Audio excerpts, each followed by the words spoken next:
많은 사람들이 최순실과 정유라를 거론합니다. 그러나 그들은 단지 불씨를 던졌을 뿐입니다.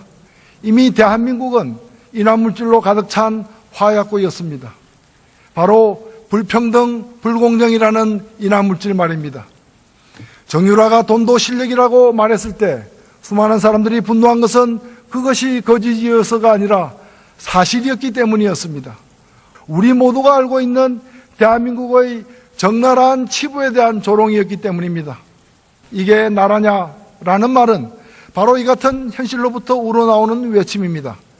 이 말은 단순히 박근혜 대통령과 최순실이 국정을 농단했기 때문에 참을 수 없다는 그런 의미만은 아닙니다. 국정농단에 대한 분노와 더불어 그동안 누적된 극심한 불평등, 그 불평등이 불공정의 결과라는 데 대한 참을 수 없는 분노의 표현인 것입니다. 박근혜 대통령은 지난 2015년 7월 24일 대기업 총수 17명과 오찬을 하고 7명의 재벌 회장과는 따로 독대를 하여 미르재단 출연을 요구합니다. 재벌들은 이에 따라 출연금을 내었고 박 대통령은 재벌들의 수건사업인 노동개혁에 대한 대국민 담화를 합니다. 그리고 곧이어 정경련이 대통령 담화에 대한 환영 입장을 발표하고 그 며칠 후에는 새누리당이 소위 노동개혁 5대 법안을 당론으로 결정합니다. 500억 가까운 자금을 출연받은 미르재단이 현판식을 갖고 출범한 10월 27일 바로 그날 박 대통령은 이 자리에서 국회 시정연설을 통해 노동관계법 개정을 포함해 대표적인 친기업 입법을 강력히 요구했습니다. 수백억의 자금을 출연받은 K스포츠재단이 설립된 2016년 1월 13일 대통령은 또다시 청와대에서 대국민 담화를 통해 규제 프리존 특별법을 만들겠다고 밝혔습니다. 잘 짜여진 각본처럼 일사천리로 진행된 이러한 일련의 과정은 무엇을 말해줍니까? 바로 재벌들은 대통령이 요구하는 돈을 내고 대통령은 재벌들의 요구사항을 관철시키기 위해 정부를 동원하며 국회에서는 새누리당이 이러한 재벌들의 청부 입법을 관철시키기 위해 활약해온 부끄러운 짬짬이의 역사인 것입니다. 먼저 비정규직과 정규직의 차별을 없앨 의지를 정권 차원에서 보여야 합니다.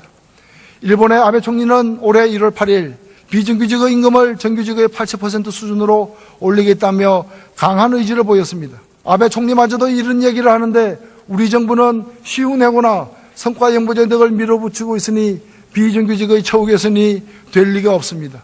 쌀값 폭락과 농산물 수입, AI 피해 등으로 고통받고 있는 농민들도 대한민국 국민들입니다. 농업보호 확대와 농가소득 보전을 위해 식량자급률 법제와 기초농산물 국가수매제 도입 등 농정개혁 과제들을 적극 추진해야 합니다. 대기업과 고소득층부터 증세를 시작해야 합니다. 대기업의 법인세율을 이명박 정부 이전인 25%로 늘리고 소득세 역시 최고세율을 45%로 인상하는 등 전반적인 증세를 단행할 것을 제안합니다. 이번 2월 국회는 사실상 박근혜 정권에서 열리는 마지막 국회이기 때문에 저는 더욱더 개혁입법을 관철시켜 국민에게 보답해야 한다고 생각합니다. 정치개혁의 상징인 선거연령 18세 하향, 결선투표제 도입을 위한 공직선거법 개정을 추진합시다. 현재 만 18세면 공무원으로 취업할 수도 있고 군대도 갈 수 있으며 소득이 있으면 세금도 내야 합니다. 그런데 그런 18세 청년이 도대체 무슨 죄가 있길래 유독 투표권만은 못 주겠다는 말입니까? 둘째로 재벌개혁입니다. 이미 한국 사회를 좌지우지하며 정경유착을 일삼아온 재벌은 효과적으로 통제되지 않으면 안 될 괴물이 되어 있습니다. 박근혜 게이트 또 다른 몸통 중의 하나인 이재용 삼성전자 부회장의 재산은 현재 10조 원에 육박하고 있습니다. 이렇게 재산을 막대하게 부풀리기 위해, 아니 사실상 세습받기 위해 그가 낸 세금이 얼마입니까? 1996년 이건희 회장으로부터 물려받은 61억 원에 대한 증여세 16억이 전부입니다. 이재용의 에버랜드 전화사채 매입으로 시작된 삼성그룹의 승계 작업은 2015년 대통령의 지시를 받은 국민연금이 삼성물산과 제일모직의 어처구니 없는 합병에 동의해 줌으로써 그 끝을 보여주었습니다. 이런 편법적 승계를 저지하고 다른 재벌들이 이미 저지른 편법적 지배권 확립을 무효화할 법안이 여러 의원 등을 통해 상법과 공정거래법 개정안으로 2월 국회에 제출되어 있습니다. 이 이외에도 수많은 개혁 과제가 있습니다.